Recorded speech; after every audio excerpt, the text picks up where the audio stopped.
Welcome back to Rainbow classes. 10ാം ക്ലാസ്സിലെ ബയോളജിയിലെ ആദ്യത്തെ ചാപ്റ്റർ ആയിട്ടുള്ള ജീവൻ്റെ ജനിതകം എന്ന് പറയുന്ന ചാപ്റ്ററിൻ്റെ 6ാമത്തെ പാർട്ടാണിത്. ആദ്യത്തെ 5 പാർട്ട് കണ്ടിട്ടില്ല എന്നുണ്ടെങ്കിൽ അത് കണ്ടതിനു ശേഷം മാത്രം ഈ പാർട്ട് കാണാൻ ശ്രമിക്കുക. ലാസ്റ്റ് പാർട്ടിൽ നമ്മൾ ഡിസ്കസ് ചെയ്തത് മെൻഡലീവിൻ്റെ മോണോ ഹൈബ്രിഡ് ക്രോസിനെ പറ്റിയിട്ടാണ്. ഇന്ന് ഈ പാർട്ടിൽ നമ്മൾ ഡിസ്കസ് ചെയ്യാൻ പോകുന്നത് മെൻഡലീവിന് മോണോ ഹൈബ്രിഡ് ക്രോസിൽ എന്തിട്ടൊക്കെ നിഗമനങ്ങളാണ് കിട്ടിയത്, അദ്ദേഹം ആ എക്സ്പെരിമെൻറ്റിൽ നിന്ന് അദ്ദേഹത്തിന് കിട്ടിയിട്ടുള്ള അനുമാനങ്ങൾ അഥവാ നിഗമനങ്ങൾ എന്തൊക്കെയാണ്, അതേപോലെ തന്നെ ഡൈ ഹൈബ്രിഡ് ക്രോസ് എന്താണ് എന്നുള്ള കാര്യങ്ങളാണ് ഈ പാർട്ടിൽ നമ്മൾ ഡിസ്കസ് ചെയ്യാനായിട്ട് പോകുന്നത്. അപ്പോൾ ആദ്യമായിട്ട് തന്നെ നമുക്ക് മെൻഡലീവിന് മോണോ ഹൈബ്രിഡ് ക്രോസിൽ നിന്ന് കിട്ടിയിട്ടുള്ള അനുമാനങ്ങൾ എന്തെല്ലാമാണ് എന്ന് നമുക്ക് ഡിസ്കസ് ചെയ്യാം. എന്തൊക്കെ അനുമാനങ്ങളാണ് മെൻഡലീവിന് മോണോ ഹൈബ്രിഡ് ക്രോസിൽ നിന്ന് ലഭിച്ചിട്ടുള്ളത് എന്ന് നമുക്ക് ഡിസ്കസ് ചെയ്യാം. ആദ്യത്തെ അനുമാനമാണ് ഒരു സ്വഭാവത്തെ നിയന്ത്രിക്കുന്നത് 2 ഘടകങ്ങൾ ചേർന്നാണ്. അതായത് ഒരു സ്വഭാവം എടുക്കുകയാണെങ്കിൽ ആ സ്വഭാവത്തെ നിയന്ത്രിക്കുന്നത് 2 ഘടകങ്ങൾ ചേർന്നിട്ടാണ് ഒരു സ്വഭാവത്തെ നിയന്ത്രിക്കുന്നത് എന്നാണ് മെൻഡലീവിൻ്റെ ആദ്യത്തെ അനുമാനം എന്ന് പറയുന്നത്. അതായത് മെൻഡലീവ് ഉയരം എന്ന് പറയുന്ന സ്വഭാവത്തിനെയാണ് കൺസിഡർ ചെയ്തത്. അതിൽ ടോളായിട്ടുള്ള പ്ലാന്റും അതായത് ഉയരം കൂടിയ പ്ലാന്റും ഉയരം കുറഞ്ഞ പ്ലാന്റും ഉണ്ടായിരുന്നു. ആ സ്വഭാവത്തിനെ നിയന്ത്രിക്കാനായിട്ട്, അതായത് ഉയരം കൂടുതൽ എന്ന് പറയുന്ന സ്വഭാവത്തിനെ നിയന്ത്രിക്കാനായിട്ട് അദ്ദേഹം 2 അലീലുകൾ, അതായത് 2 ലെറ്റേഴ്സ് യൂസ് ചെയ്തിട്ടുണ്ടായിരുന്നു. ക്യാപിറ്റൽ ടി എന്ന് പറയുന്ന 2 ലെറ്റേഴ്സ് ഉപയോഗിച്ചിട്ടാണ് അദ്ദേഹം ഒരു സ്വഭാവത്തിനെ റെപ്രസെൻറ്റ് ചെയ്തിട്ടുള്ളത്. അതാണ് അദ്ദേഹം പറയുന്നത് ഒരു സ്വഭാവത്തെ നിയന്ത്രിക്കുന്നത് 2 ഘടകങ്ങൾ ചേർന്നിട്ടാണ് എന്നുള്ളത്. അതാണ് ഒന്നാമത്തെ പോയിന്റ് എന്ന് പറയുന്നത്. ഇനി രണ്ടാമത്തെ പോയിന്റ് എന്ന് പറയുന്നത് അതിൽ പ്രധാനമായിട്ടും ഡിസ്കസ് ചെയ്യുന്നത് എന്താണ് പ്രകട ഗുണം, എന്താണ് ഗുപ്ത ഗുണം എന്ന് പറയുന്ന കാര്യങ്ങളെ പറ്റിയിട്ടാണ് രണ്ടാമത്തെ പോയിന്റിൽ നമ്മൾ ഡിസ്കസ് ചെയ്യുന്നത്. അത് മനസ്സിലാക്കാൻ വേണ്ടിയിട്ട് നമ്മൾ മോണോ ഹൈബ്രിഡ് ക്രോസ് ചെയ്തപ്പോൾ നമുക്ക് 1ാം തലമുറയിൽ ഉയരം കൂടിയ പ്ലാന്റുകളെ മാത്രമാണ് കിട്ടിയത്. ഉയരം കുറഞ്ഞ പ്ലാന്റുകളെ നമുക്ക് 1ാം തലമുറയിൽ കിട്ടിയിട്ടുണ്ടായിരുന്നില്ല. അപ്പോൾ 1ാം തലമുറയിൽ പ്രകടമായിട്ടുള്ള സ്വഭാവത്തെ, അതായത് ഉയരം കൂടുതൽ എന്ന് പറയുന്ന സ്വഭാവം മാത്രമാണ് 1ാം തലമുറയിൽ പ്രകടമായത്. അങ്ങനെ 1ാം തലമുറയിൽ പ്രകടമായിട്ടുള്ള സ്വഭാവത്തിന് നമ്മൾ പ്രകട ഗുണം അല്ലെങ്കിൽ ഡോമിനന്റ് ട്രൈറ്റ് എന്ന് വിളിക്കും. ഇനി 1ാം തലമുറയിൽ നമുക്ക് ഉയരം കുറവ് എന്ന് പറയുന്ന സ്വഭാവത്തിനെ കാണാൻ പറ്റിയില്ല, അത് മറഞ്ഞിരിക്കുകയായിരുന്നു. അങ്ങനെ 1ാം തലമുറയിൽ പ്രകടമാവാതെ മറഞ്ഞിരുന്ന സ്വഭാവത്തിന് നമ്മൾ ഗുപ്ത ഗുണം അല്ലെങ്കിൽ റെസസീവ് ട്രൈറ്റ്സ് എന്ന് വിളിക്കും. ഇനി നമ്മളൊരു കാര്യം കൂടി കണ്ടു, 1ാം തലമുറയിൽ കാണാൻ പറ്റാഞ്ഞ ആ മറന്നിരുന്ന ഉയരം കുറവ് എന്ന് പറയുന്ന സ്വഭാവം 2ാം തലമുറയിൽ എക്സ്പ്രസ് ചെയ്യുന്നതും നമ്മൾ കണ്ടു. അപ്പോൾ ഉയരം കുറവ് എന്ന് പറഞ്ഞത് അല്ലെങ്കിൽ മറഞ്ഞിരിക്കുന്ന സ്വഭാവം 2ാം തലമുറയിൽ എക്സ്പ്രസ് ചെയ്യാനുള്ള കാര്യവും എന്തുണ്ട് കാണാവുന്നതാണ്. അതാണ് രണ്ടാമത്തെ പോയിന്റിൽ വലിയൊരു പാരഗ്രാഫായിട്ട് എഴുതിയിരിക്കുന്നത്. പാരഗ്രാഫ് കണ്ട് ടെൻഷൻ അടിക്കേണ്ട ആവശ്യമൊന്നുമില്ല. അതൊരു വളരെ സിമ്പിളായിട്ടുള്ളൊരു കോൺസെപ്റ്റാണ് അതിനകത്ത് പറഞ്ഞിരിക്കുന്നത്. ഒന്ന് വായിച്ചു നോക്കാം. ഒരു ജോഡി വിപരീത ഗുണങ്ങളെ, അതായത് നമ്മളൊരു ജോഡി വിപരീത ഗുണങ്ങളാണ് നമ്മൾ സെലക്ട് ചെയ്തത്. ഒന്ന് ഉയരം കൂടുതലും ഒന്ന് ഉയരം കുറവും. അങ്ങനെയുള്ള വിപരീത ഗുണങ്ങളെ വർഗ്ഗസങ്കരണം എന്ന് വെച്ച് കഴിഞ്ഞാൽ 2നെയും കൂടി ക്രോസ് ചെയ്യുന്നതിനെയാണ് വർഗ്ഗസങ്കരണം എന്ന് വിളിക്കുന്നത്. അപ്പോൾ വർഗ്ഗസങ്കരണത്തിന് വിധേയമാക്കുമ്പോൾ 1ാം തലമുറയിലെ സന്താനങ്ങളിൽ വിപരീത ഗുണങ്ങളിൽ ഒന്ന് മാത്രം പ്രകടമാവുകയും മറ്റേത് മറഞ്ഞിരിക്കുകയും ചെയ്യുന്നു. അതായത് ഹൈറ്റ് കൂടുതൽ എന്ന് പറയുന്ന സ്വഭാവമാണ് അവിടെ എക്സ്പ്രസ് ചെയ്തത്. ഹൈറ്റ് കുറവ്, അതായത് ഉയരം കുറവ് എന്ന് പറയുന്ന സ്വഭാവം അവിടെ കണ്ടില്ല, അത് മറഞ്ഞിരിക്കുകയാണ് ചെയ്തത്. അങ്ങനെ എക്സ്പ്രസ് ചെയ്ത സ്വഭാവത്തിനെ നമ്മൾ പ്രകട ഗുണമെന്നും മറഞ്ഞിരുന്ന സ്വഭാവത്തിനെ നമ്മൾ എന്തെന്നും വിളിക്കും, ഗുപ്ത ഗുണമെന്നും വിളിക്കും. മറഞ്ഞിരുന്ന സ്വഭാവത്തിനെ നമ്മൾ ഗുപ്ത ഗുണമെന്നും എക്സ്പ്രസ് ചെയ്ത സ്വഭാവത്തെ നമ്മൾ പ്രകട ഗുണമെന്നും വിളിക്കും. അപ്പോൾ പ്രകട ഗുണം എന്താണ്, ഗുപ്ത ഗുണം എന്താണെന്ന് ചോദിച്ചു കഴിഞ്ഞാൽ ഈ ഒരു പോയിന്റ് മാത്രം എഴുതിയാൽ മതി. 1ാം തലമുറയിൽ പ്രത്യക്ഷപ്പെട്ട ഗുണത്തെ പ്രകട ഗുണമെന്നും മറഞ്ഞിരുന്നതിനെ ഗുപ്ത ഗുണം എന്നും പറയുന്നു എന്ന് എഴുതിയാൽ മതി. ഇനി 1ാം തലമുറയിൽ മറഞ്ഞിരുന്ന ഗുണങ്ങൾ 2ാം തലമുറയിൽ പ്രകടമാകുന്നത് നമുക്ക് കാണാനായിട്ട് സാധിക്കും. ഇനി അടുത്ത പോയിന്റ് നോക്കാം. ലിംഗകോശങ്ങൾ അല്ലെങ്കിൽ ഗ്യാമീറ്റ് ഉണ്ടാകുമ്പോൾ സ്വഭാവത്തെ നിർണ്ണയിക്കുന്ന ഘടകങ്ങൾ കൂടിക്കലരാതെ വേർപിരിയുന്നു. അതായത് നമുക്ക് നോക്കാം, നമുക്ക് 3ാമത്തെ പോയിന്റ് എങ്ങനെയാണ് വരുന്നത് എന്ന് നോക്കാം. നമുക്കൊരു ക്യാപിറ്റൽ ടി സ്മോൾ ടി എന്ന് പറയുന്ന ഒരു പ്ലാന്റ്, അതായത് ഉയരം കൂടുതലുള്ള ഒരു പ്ലാന്റ് എടുക്കുകയാണ്. ഇതിൽ നിന്നും ഗ്യാമീറ്റുകൾ ഫോം ചെയ്യുമ്പോൾ ഒരു ക്യാപിറ്റൽ ടി എന്ന് പറയുന്ന ഒരു ഗ്യാമീറ്റും സ്മോൾ ടി എന്ന് പറയുന്ന വേറൊരു ഗ്യാമീറ്റുമാണ് ഫോം ചെയ്യുക. അതായത് ക്യാപിറ്റൽ ടി സ്മോൾ ടി എന്ന് ഇവർ രണ്ടുപേരും ഒരുമിച്ചിരുന്ന ഗ്യാമീറ്റുകൾ എന്ത് ചെയ്യും, സെപ്പറേറ്റ് ചെയ്തിട്ടാണ് ഫോം ചെയ്യുക. അതായത് ക്യാപിറ്റൽ ടി എന്ന് പറയുന്ന ഒരു ഗ്യാമീറ്റും സ്മോൾ ടി എന്ന് പറയുന്ന വേറൊരു ഗ്യാമീറ്റുമായിട്ട് ഇവരെന്ത് ചെയ്യും, സെപ്പറേറ്റ് ചെയ്യും. ഇവർ രണ്ടുപേരും ഒരുമിച്ചിട്ടല്ല എന്ത് ചെയ്യുന്നത്, ഗ്യാമീറ്റുകൾ ഫോം ചെയ്യുന്നത്. രണ്ട് ഗ്യാമീറ്റുകളും വേറെ വേറെയാണ് ഫോം ചെയ്യുന്നത്. അതായത് ഗ്യാമീറ്റുകൾ കൂടിക്കലരുന്നില്ല, രണ്ടുപേരും കൂടി സെപ്പറേറ്റ് ചെയ്തിട്ടാണ് ഫോം ചെയ്യുന്നതെന്നാണ് പറയുന്നത്. അതാണ് മൂന്നാമത്തെ പോയിന്റിൽ പറയുന്നത്. ലിംഗകോശങ്ങൾ ഉണ്ടാകുമ്പോൾ സ്വഭാവത്തെ നിർണ്ണയിക്കുന്ന ഘടകങ്ങൾ കൂടിക്കലരാതെ വേർപിരിയുന്നു. സ്വഭാവത്തെ നിർണ്ണയിക്കുന്ന ഘടകങ്ങൾ ഉണ്ടാവും, ആ ഘടകങ്ങൾ കൂടിക്കലരാതെയാണ്, അതായത് രണ്ടും സെപ്പറേറ്റ് ചെയ്തിട്ടാണ് വേർപിരിയുന്നതെന്നാണ് പറയുന്നത്. ഇനി നാലാമത്തെ പോയിന്റ് വളരെ ഇമ്പോർട്ടൻ്റ് ആയിട്ടുള്ള പോയിന്റാണ്, എന്തായാലും പഠിച്ചു വെക്കേണ്ട ഒരു പോയിന്റാണ് നാലാമത്തെ പോയിന്റ് എന്ന് പറയുന്നത്. എന്തായാലും എക്സാമിന് ചോദിക്കുന്ന ഒരു പോയിന്റാണ് നാലാമത്തെ പോയിന്റ് എന്ന് പറയുന്നത്. എന്താണ് നാലാമത്തെ പോയിന്റ് പറയുന്നത്? രണ്ടാം തലമുറയിലെ സന്താനങ്ങളിൽ, അതായത് F2 ജനറേഷൻ ആണ് കേട്ടോ, F1 ജനറേഷൻ അല്ല, F2 ജനറേഷനിലാണ് നമുക്ക് രണ്ട് പ്ലാന്റ്സും കിട്ടിയത്. ഉയരം കൂടിയ പ്ലാന്റിനെയും ഉയരം കുറഞ്ഞ പ്ലാന്റിനെയും നമുക്ക് കിട്ടിയത് രണ്ടാം തലമുറയിലാണ്. അപ്പോൾ ആ രണ്ടാം തലമുറയിലെ പ്രകട ഗുണങ്ങളുടെയും, ഇവിടെ പ്രകട ഗുണമെന്ന് ഉദ്ദേശിക്കുന്നത് ഏതിനെയാണ്? പ്രകട ഗുണമെന്ന് ഉദ്ദേശിക്കുന്നത് ഉയരം കൂടിയ പ്ലാന്റിൻ്റെയും അതേപോലെ തന്നെ ഗുപ്തഗുണം എന്ന് വെച്ചാൽ എന്താ, ഉയരം കുറഞ്ഞ പ്ലാന്റുകളും തമ്മിലുള്ള അനുപാതം എന്ന് പറയുന്നത് 3:1 ആണ്, 3:1 ആണ്. മനസ്സിലായി എന്ന് വിചാരിക്കുന്നു. ഇത് വളരെ ഇമ്പോർട്ടൻ്റ് ആണ്. ഈ നാലാമത്തെ പോയിന്റ് എന്ന് പറയുന്നത് വളരെ ഇമ്പോർട്ടൻ്റ് ആയിട്ടുള്ള ഒരു പോയിന്റ് ആണ്. നാലാമത്തെ പോയിന്റ് അത് എന്തായാലും പഠിക്കണം. അത് തമ്മിലുള്ള അനുപാതം എന്ന് പറയുന്നത് 3:1 ആണ് എന്ന് എന്തായാലും പഠിക്കേണ്ടതാണ്.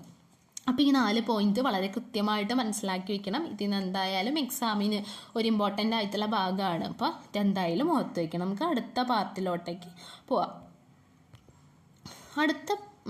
അടുത്ത പാർട്ട് എന്ന് പറയുന്നത് നമ്മൾ മോണോ ഹൈബ്രിഡ് ക്രോസിനെ പറ്റിയിട്ട് പഠിച്ചു. ഇനി നമുക്ക് പഠിക്കാനുള്ളത് ഡൈ ഹൈബ്രിഡ് ക്രോസിനെ പറ്റിയിട്ടാണ്. എന്തായിരിക്കും ഡൈ ഹൈബ്രിഡ് ക്രോസ് എന്ന് വെച്ച് കഴിഞ്ഞാൽ, മോണോ ഹൈബ്രിഡ് ക്രോസിൽ നമ്മൾ ഒറ്റ സ്വഭാവത്തിനെ മാത്രമാണ് കൺസിഡർ ചെയ്തത്. ഒരു പ്ലാന്റിൻ്റെ ഉയരം എന്ന് പറയുന്ന ഒറ്റ സ്വഭാവത്തിനെ മാത്രമാണ് നമ്മൾ കൺസിഡർ ചെയ്തത്. എന്നാൽ ഡൈ ഹൈബ്രിഡ് ക്രോസിൽ നമ്മൾ രണ്ട് ക്യാരക്ടേഴ്സിനെ, രണ്ട് സ്വഭാവങ്ങളെ കൺസിഡർ ചെയ്യുന്നുണ്ട്. അതുകൊണ്ടാണ് അതിനെ ഡൈ എന്ന് വെച്ച് കഴിഞ്ഞാൽ എന്തർത്ഥം, രണ്ട് എന്നാണ് അർത്ഥം. അതുകൊണ്ടാണ് അതിനെ ഡൈ ഹൈബ്രിഡ് ക്രോസ് എന്ന് വിളിക്കാൻ കാരണം. ഏതൊക്കെ സ്വഭാവത്തിനെയാണ് നമ്മൾ കൺസിഡർ ചെയ്യണമെന്ന് വെച്ച് കഴിഞ്ഞ് കഴിഞ്ഞാൽ, ഉയരം കൂടിയ സ്വഭാവവും ഉയരം കുറഞ്ഞ സ്വഭാവത്തെയും നമ്മൾ കൺസിഡർ ചെയ്യും. അതേപോലെ തന്നെ വിത്തിൻ്റെ ആകൃതി, ഉരുണ്ട വിത്തിനെയും ചുളുങ്ങിയ വിത്തിനെയും നമ്മൾ സെലക്ട് ചെയ്യും. ഇങ്ങനെ രണ്ട് സ്വഭാവത്തിനെയാണ് നമ്മൾ എന്ത് ചെയ്യുന്നത്, സെലക്ട് ചെയ്യുന്നത്. ഇപ്പം 4 സ്വഭാവങ്ങൾ ഞാൻ പറഞ്ഞു എന്ന് വെച്ച് കഴിഞ്ഞാൽ, ഉയരം എന്ന് പറയുന്ന സ്വഭാവത്തിൻ്റെ 2 ഗുണങ്ങൾ, ഉയരം കൂടുതലും ഉയരം കുറവും.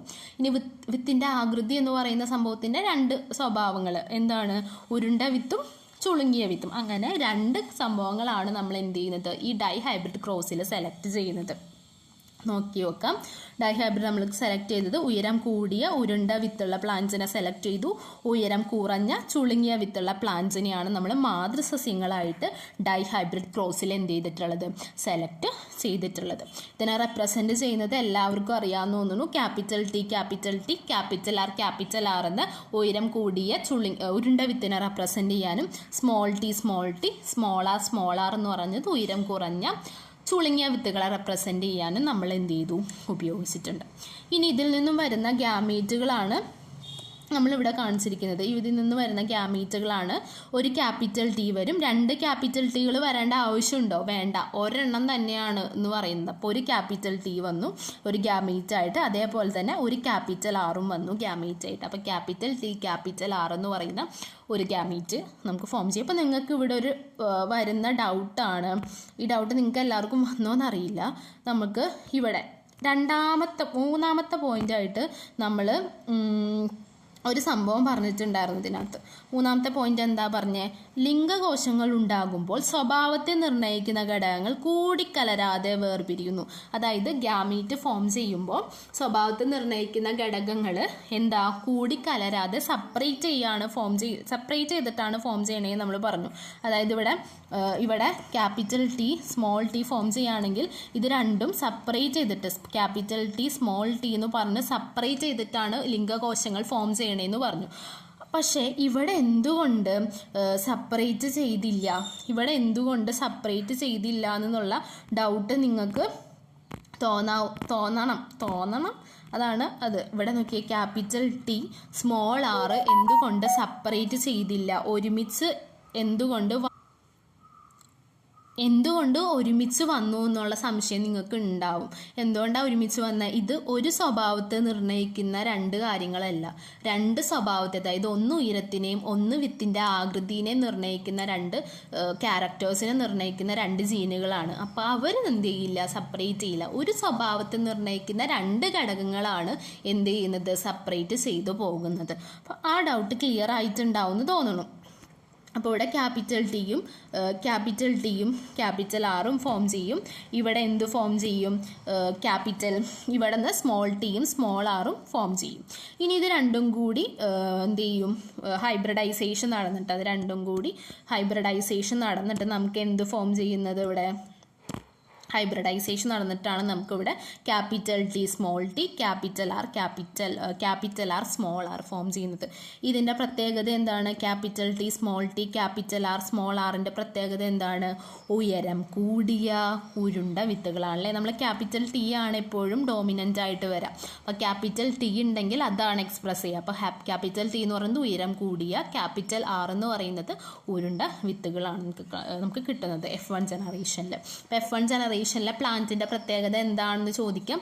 F1 ജനറേഷനിലെ പ്ലാന്റിൻ്റെ പ്രത്യേകത എന്ന് പറയുന്നത് ഉയരം കൂടിയ ഉരുണ്ട വിത്തുകളാണ് F1 ജനറേഷനിലെ പ്ലാന്റിൻ്റെ പ്രത്യേകത എന്ന് പറയുന്നത്. ഇനി നമ്മൾ മോണോ ഹൈബ്രിഡ് ക്രോസിൽ ചെയ്തതുപോലെ തന്നെ F1 ജനറേഷനിൽ കിട്ടിയ പ്ലാന്റിനെ നമ്മൾ എന്ത് ചെയ്തു, എന്താ ചെയ്തത്, നമ്മൾ സെൽഫ് പോളിനേഷൻ നടത്താണ്. അതേപോലെ തന്നെ നമുക്ക് F1 ജനറേഷനിൽ കിട്ടിയിട്ടുള്ള പ്ലാന്റിനെ നമ്മൾ സെൽഫ് പോളിനേഷൻ നടത്താം. സെൽഫ് പോളിനേഷൻ എന്ന് വെച്ച് കഴിഞ്ഞാൽ എന്താ അർത്ഥം? ആ പ്ലാന്റിനോട് തന്നെ നമ്മൾ എന്ത് ചെയ്യണം, പോളിനേഷൻ നടത്തണം. ഇനി മോണോ ഹൈബ്രിഡ് ക്രോസിൽ നമ്മൾ ചെയ്തത് ജസ്റ്റ് ക്രോസ് ചെയ്തിട്ട് നമുക്ക് ഗ്യാമീറ്റുകൾ പ്ലാന്റ്സിനെ കിട്ടായിരുന്നു. പക്ഷേ ഇതിൽ അങ്ങനെയല്ല. ഈ പ്ലാന്റ്സിൽ നമുക്ക് ഈ ഒരു ഗ്യാമീറ്റിൽ നിന്ന്, അതായത് capital T small T capital R small R എന്ന് പറയുന്ന പ്ലാന്റിൽ നിന്ന് നമുക്ക് ഇത്രയും ഗ്യാമീറ്റുകൾ കിട്ടും. അതായത് ക്യാപിറ്റൽ ടിക്ക് ക്യാപിറ്റൽ ആറിൻ്റെ ഒപ്പം പോവാം, അതേപോലെ തന്നെ ക്യാപിറ്റൽ ടിക്ക് സ്മോൾ ആറിൻ്റെ ഒപ്പം പോവാം, പിന്നെ സ്മോൾ ടിക്ക് സ്മോൾ ആറിൻ്റെ ഒപ്പം പോവാം, സ്മോൾ ടിക്ക് ക്യാപിറ്റൽ ആറിൻ്റെ ഒപ്പം പോവാം. അങ്ങനെ എന്ത് ചെയ്യും, 4 ഗ്യാമീറ്റുകൾ നമുക്ക് 2 പ്ലാന്റിൽ നിന്നായിട്ട് കിട്ടും. അതാണ് ഈ 2 സൈഡിൽ എഴുതിയിരിക്കുന്നത്. ഇത് നമ്മൾ മോണോ ഹൈബ്രിഡ് ക്രോസ് ചെയ്ത പോലെ നമുക്ക് ക്രോസ് ചെയ്ത് എഴുതാൻ പറ്റില്ല. ഇവിടെ നമ്മളൊരു സ്ക്വയറിലാണ് ഇത് എഴുതുന്നത്. അങ്ങനെ സ്ക്വയറിൽ എഴുതുന്ന ആ സ്ക്വയറിനെ വിളിക്കുന്ന പേരാണ് നമ്മൾ പുണ്ണറ്റ് സ്ക്വയർ എന്നാണ് നമ്മൾ ആ സ്ക്വയറിനെ വിളിക്കുക. പുണ്ണറ്റ് എന്ന് പറയുന്ന സയൻറ്റിസ്റ്റ് ആണ് ഇത് കണ്ടുപിടിച്ചത്, അതുകൊണ്ടാണ് അതിനെ പുണ്ണറ്റ് സ്ക്വയർ എന്ന് വിളിക്കുന്നത്. ഇനി നമുക്ക് ഈ ബോക്സൊക്കെ ഒന്ന് ഫില്ല് ചെയ്തിട്ട് നോക്കാം.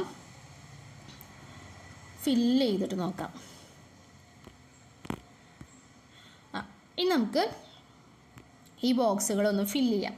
അതിന് നമുക്ക് ഫില്ല് ചെയ്യുമ്പോൾ നമുക്ക് കിട്ടിയ ഗ്യാമീറ്റുകളൊക്കെ ഇവിടെ എഴുതി വെച്ചിട്ടുണ്ട്. നമുക്ക് ഇനി ഇതിനൊക്കെ ക്രോസ് ചെയ്യുന്നതാണ് നമ്മുടെ ഉത്തരവാദിത്തം. ഇനി ക്രോസ് ചെയ്യുമ്പോൾ നമ്മൾ ഇവിടെ കിടക്കുന്ന ഈ ക്യാപിറ്റൽ ടി ക്യാപിറ്റൽ ആറും മോളിൽ കിടക്കുന്ന ക്യാപിറ്റൽ ടി ക്യാപിറ്റൽ ആറായിട്ടാണ് എന്ത് ചെയ്യുന്നത്, ക്രോസ് ചെയ്യുന്നത് എന്ന് ഓർത്ത് വയ്ക്കാം.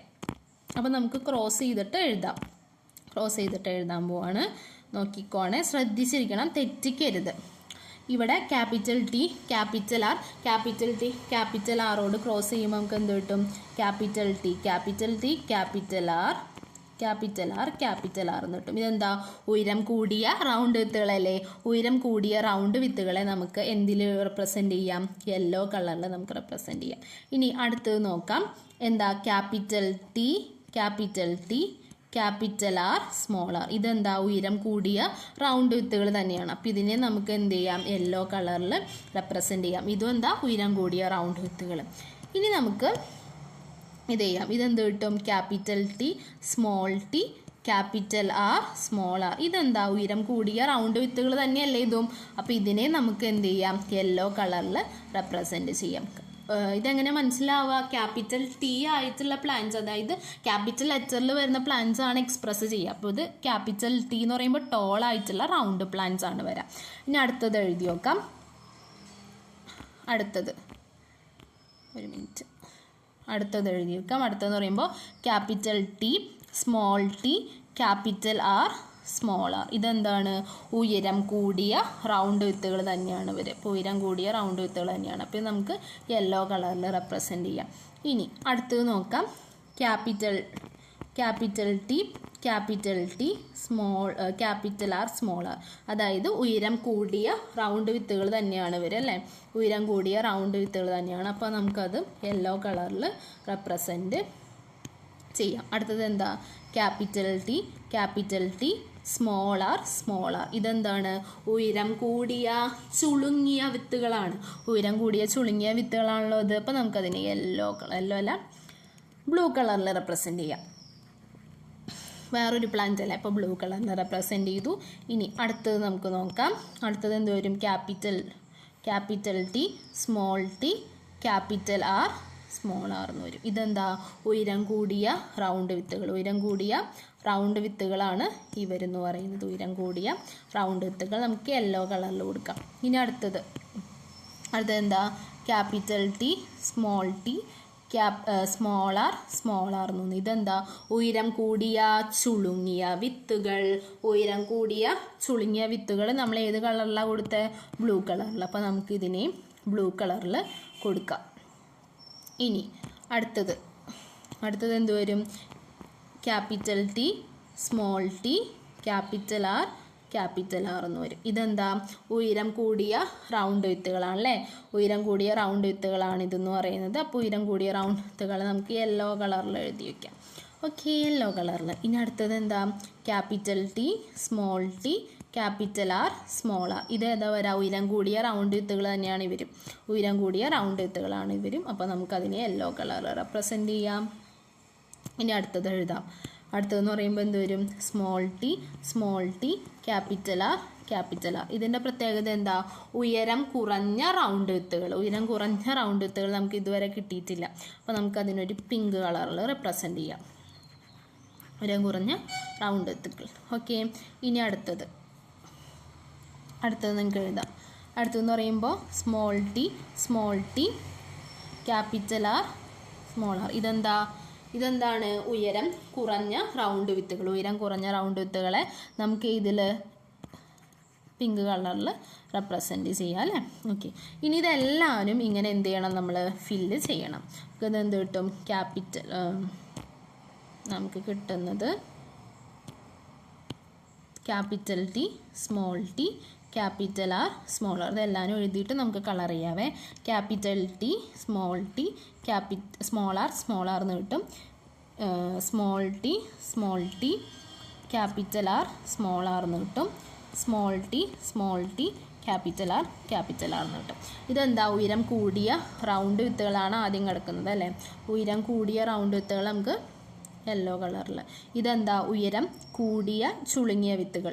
ഉയരം കൂടിയ ചുളുങ്ങിയ വിത്തുകൾ നമുക്ക് ബ്ലൂ കളറിൽ റെപ്രസെൻറ്റ് ചെയ്യാം. ഇതെന്താണ്? അടുത്തത് എന്താണ്? ഉയരം കുറഞ്ഞ റൗണ്ട് വിത്തുകൾ. ഉയരം കുറഞ്ഞ റൗണ്ട് വിത്തുകൾ നമ്മൾ എന്തിലാണ് റെപ്രസെൻറ്റ് ചെയ്തത്? പിങ്ക് കളറിൽ റെപ്രസെൻറ്റ് ചെയ്യും. ഇതെന്താ? അടുത്തത് ഏതാണ്? ഉയരം കുറഞ്ഞ ചുളുങ്ങിയ വിത്തുകൾ. ഉയരം കുറഞ്ഞ ചുളുങ്ങിയ വിത്തുകൾ നമുക്ക് ഒന്നും ഇതുവരെ കിട്ടിയിട്ടില്ല. അപ്പോൾ നമുക്കതുകൊണ്ട് പച്ച കളറിൽ റെപ്രസെൻറ്റ് ചെയ്യാം. ഇനി നമുക്ക് F2 ജനറേഷനിൽ കിട്ടിയിട്ടുള്ള പ്ലാന്റ്സിൻ്റെ അംശബന്ധം നോക്കാം. നമുക്ക് ആദ്യം യെല്ലോ കളറിൽ എത്ര പ്ലാന്റ്സ് ഉണ്ടെന്ന് നോക്കാം. അത് ഏത് പ്ലാന്റാണ്? ഉയരം കൂടിയ റൗണ്ട് വിത്തുകളല്ലേ അത്. ഉയരം കൂടിയ റൗണ്ട് വിത്തുകൾ എത്ര ഉണ്ടെന്ന് നോക്കാം. 1, 2 നോക്കി എത്ര ഉണ്ട് ഉയരം കൂടിയ റൗണ്ട് വിത്തുകൾ? 1, 2, 3, 4, 5, 6, 7, 8, 9. അപ്പോൾ 9 എണ്ണമാണ് ഉയരം കൂടിയ റൗണ്ട് വിത്തുകൾ എന്ന് പറയുന്നത്. അത് ഓക്കെ ആണല്ലോ. ഉയരം കൂടിയ റൗണ്ട് വിത്തുകൾ എന്ന് പറയുമ്പോൾ നമുക്ക് എത്ര എണ്ണം കിട്ടി? 9 എണ്ണമാണ് നമുക്ക് ഉയരം കൂടിയ റൗണ്ട് വിത്തുകൾ കിട്ടിയിട്ടുള്ളത്. ഉയരം കൂടിയ റൗണ്ട് വിത്തുകൾ നമുക്ക് 9 എണ്ണം കിട്ടി. അത് നമുക്കിവിടെ എഴുതി വയ്ക്കാം. നോക്കാം. ഉയരം കൂടിയ റൗണ്ട് വിത്തുകൾ ഞാനിപ്പോൾ ഇങ്ങനെ എഴുതാണ്. ഉയരം കൂടിയ റൗണ്ട് വിത്തുകൾ നമുക്ക് എത്ര കിട്ടി? 9 എണ്ണം കിട്ടി. ഇനി അടുത്തത് നമുക്ക് നോക്കാം. ഇനി നമുക്ക് നോക്കുന്നത് നമ്മൾ ബ്ലൂ കളറിൽ കിട്ടിയിട്ടുള്ള പ്ലാന്റ്. ബ്ലൂ കളറിലുള്ള പ്ലാന്റ് എന്ന് പറയുന്നത് ഉയരം കൂടിയ ചുളുങ്ങിയ വിത്തുകൾ. അത് എത്ര എണ്ണമുണ്ട്? 1, 2, 3, 3 എണ്ണം. ഉയരം കൂടിയ ചുളുങ്ങിയ വിത്തുകളാണ് അവരെന്ന് പറയുന്നത്. അപ്പോൾ ഉയരം കൂടിയ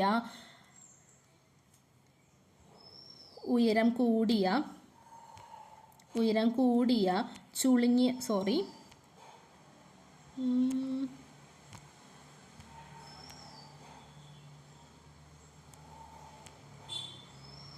ഉയരം കൂടിയ ചുളുങ്ങിയ വിത്തുകൾ എന്ന് പറയുന്നത് എത്ര എണ്ണമാണ്? 3 എണ്ണമാണ് നമുക്ക് കിട്ടിയത്. ഇനി നമുക്ക് അടുത്തതിലേക്ക് പോവാം. അടുത്തത് നമുക്ക് നോക്കേണ്ടത് ഏതാണ്? പിങ്ക് കളറിലുള്ളത്. പിങ്ക് കളറിലുള്ള ചെടിയുടെ പ്രത്യേകത എന്താ? ഉയരം കുറഞ്ഞ റൗണ്ട് വിത്തുകൾ. ഉയരം കുറഞ്ഞ റൗണ്ട് വിത്തുകൾ എത്ര എണ്ണമുണ്ട്? 1, 2, 3. അതല്ലേ? അപ്പോൾ ഉയരം കുറഞ്ഞ റൗണ്ട് വിത്തുകൾ 3 എണ്ണമാണുള്ളത്. അത് നമുക്ക് എഴുതി വയ്ക്കാം. ഉയരം കുറഞ്ഞ റൗണ്ട് വിത്തുകൾ 3 എണ്ണം. ഉയരം കുറഞ്ഞ റൗണ്ട് വിത്തുകൾ എത്രയാണ്? 3 എണ്ണമാണ്. ഇനി അടുത്തത് നോക്കാം. അടുത്തതെന്ന് പറയുന്നത് ഏതാണ്? ഗ്രീൻ കളറിലുള്ളത്. ഗ്രീൻ കളറിലുള്ളത് എത്ര എണ്ണമുണ്ട്? അത് എന്താ? പ്ലാന്റിൻ്റെ പ്രത്യേകത എന്താ? ഉയരം കുറഞ്ഞ റൗണ്ട് വിത്തുകൾ. ഉയരം കുറഞ്ഞ റൗണ്ട് വിത്ത് ആകെ ഒരെണ്ണേ ഉള്ളൂ. അപ്പോൾ ഉയരം കുറഞ്ഞ നമുക്ക് എഴുതാം. എന്താണ്? ഉയരം കൂടിയ റൗണ്ട് വിത്തുകൾ. ഉയരം കൂടിയ റൗണ്ട് വിത്തുകൾ നമുക്ക് 9 എണ്ണം കിട്ടി അല്ലേ? ഇനി നോക്കാം എന്താ കിട്ടിയത്? ഉയരം കൂടിയ റൗണ്ട് വിത്തുകൾ. അതാണ് 9 എണ്ണം. ഇനി എന്താ കിട്ടിയത്? ഉയരം കൂടിയ ചുളുങ്ങിയ വിത്തുകൾ. ഉയരം കൂടിയ ചുളുങ്ങിയ വിത്തുകൾ 3 എണ്ണം കിട്ടി നമുക്ക്. ഇനി അടുത്തതെന്ന് പറയുന്നത് ഉയരം കുറഞ്ഞ റൗണ്ട് വിത്തുകൾ. ഉയരം കുറഞ്ഞ റൗണ്ട് വിത്തുകൾ അത് എത്ര എണ്ണം കിട്ടി? 3 എണ്ണം കിട്ടി. അടുത്തത് എന്താ കിട്ടിയത്? ലാസ്റ്റ് കിട്ടിയത് ഉയരം കുറഞ്ഞ ചുളുങ്ങിയ വിത്തുകൾ. അത് എത്ര എണ്ണം കിട്ടി? 1 എണ്ണം കിട്ടി. ഇവ തമ്മിലുള്ള റേഷ്യോ എന്താ?